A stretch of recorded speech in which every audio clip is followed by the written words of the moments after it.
আমরা কিন্তু প্রায় সবাই জানি কোনটা ঠিক আর কোনটা ভুল, কিন্তু তারপরেও কি একটা অদ্ভুত কারণে সেই একই ভুলের চক্রে বারবার আটকে পড়ি।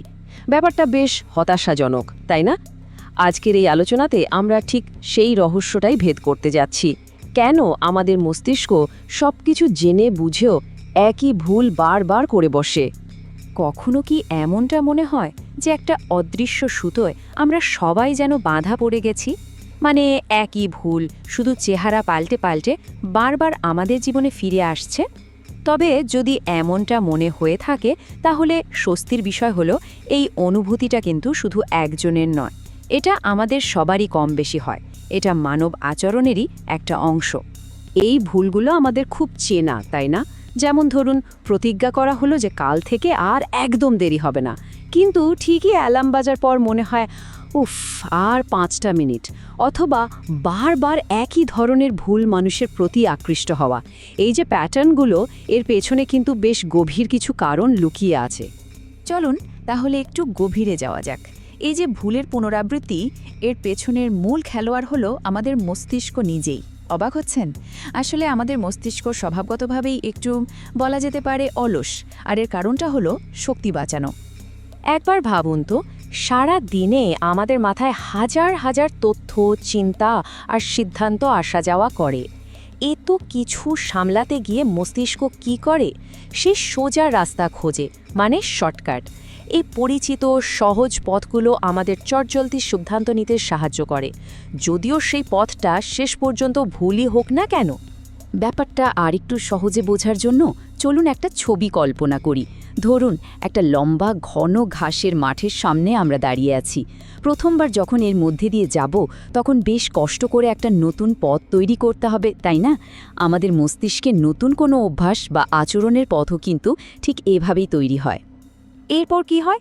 পরের বার যখন ওই মাঠ পার হওয়ার দরকার হবে, আমরা স্বাভাবিকভাবেই আগের তৈরি করা পথটাই খুঁজব, কারণ নতুন করে ঘাস মারিয়ে যাওয়ার চেয়ে পুরনো পথে হাঁটাটা যে অনেক সহজ। আমাদের মস্তিষ্কের নিউরাল পাথওয়ে বা স্নায়ুপথগুলো ঠিক এভাবেই কাজ করে। একবার একটা পথ তৈরি হয়ে গেলে মস্তিষ্ক বারবার সেদিকেই ছুটতে চায়। আর এই কারণেই একটা দারুণ ব্যাপার ঘটে, যাকে বলে ফ্রিকোয়েন্সি বায়াস।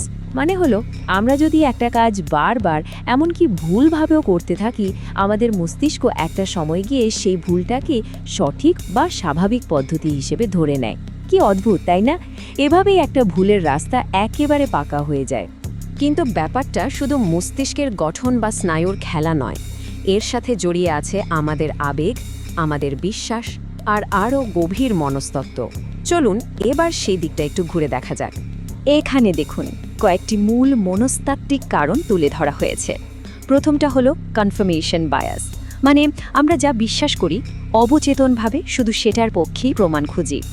এরপর আছে ইগো এফেক্ট, যেখানে আমরা নিজেদের আত্মসম্মান রক্ষা করতে পুরনো ভুল বিশ্বাসে অটল থাকি। তৃতীয় কারণটা বেশ মজার, ইমোশনাল পে অফ, মানে কিছু ভুলের মধ্যে আমরা সাময়িক একটা স্বস্তি বা পরিচিতির অনুভূতি খুঁজে পাই। আর সব শেষে রেপিটিশন কম্পালশন, যেটা আমাদের অজান্তেই পুরনো মানসিক ক্ষত সারানোর জন্য একই রকম পরিস্থিতি তৈরি করতে বাধ্য করে। এই রেপিটেশন কম্পালশনের ধারণাটা কিন্তু বেশ গভীর। আমাদের অবচেতন মন যেন একটা অসমাপ্ত গল্পের শেষটা নতুন করে লিখতে চায়। সে ভাবে, অতীতে যে যন্ত্রণাদায়ক পরিস্থিতিতে হেরে গিয়েছিলাম, সেই একই পরিস্থিতি আবার তৈরি করে এবার হয়তো জয়ী হওয়া যাবে। কিন্তু বাস্তবে যা হয় তা হলো সেই একই ভুলের বেদনাদায়ক পুনরাবৃত্তি। এই উক্তিটি পুরো বিষয়টাকে দারুণভাবে এক সুতোয় বেঁধে ফেলে। আমরা নিজেদের যতই যুক্তিবাদী ভাবি না কেন, দিনের শেষে আমাদের সিদ্ধান্তগুলো আবেগ, পুরনো অভ্যাস আর মস্তিষ্কের ওই তৈরি করা হাইওয়ের দ্বারাই বেশি প্রভাবিত হয়। আমাদের সচেতন যুক্তির অংশটা প্রায় এই শক্তিশালী প্রতিপক্ষের কাছে হেরে যায়। তাহলে কি আমরা এই চক্রে আজীবন আটকেই থাকব? একদমই না। ভালো খবরটা হলো, যেহেতু এই পথ আমাদের মস্তিষ্কই তৈরি করেছে, তাই নতুন পথ তৈরির ক্ষমতাও কিন্তু তারই আছে। এর জন্য শুধু প্রয়োজন একটু সচেতন চেষ্টা আর অনুশীলন। চলুন দেখি কিভাবে এই পুরনো চক্রটা ভাঙা যায়। এই উদাহরণটা আমার খুবই পছন্দের। ভাবুন তো, একজন দক্ষ টেনিস খেলোয়াড় তার খেলাকে আরও ভালো করার জন্য র্যাকেটের গ্রিপটা বদলাচ্ছে। প্রথম দিকে নতুন গ্রিপটা তার কাছে কেমন মনে হবে? খুবই অদ্ভুত আর অস্বস্তিকর। তার খেলা সাময়িকভাবে হয়তো আরও খারাপ হয়ে যাবে। নতুন অভ্যাস তৈরি করাটাও ঠিক এমনই। আর এখানেই কিন্তু লুকিয়ে আছে আসল চাবিকাঠি, সেটা হলো অনুশীলন।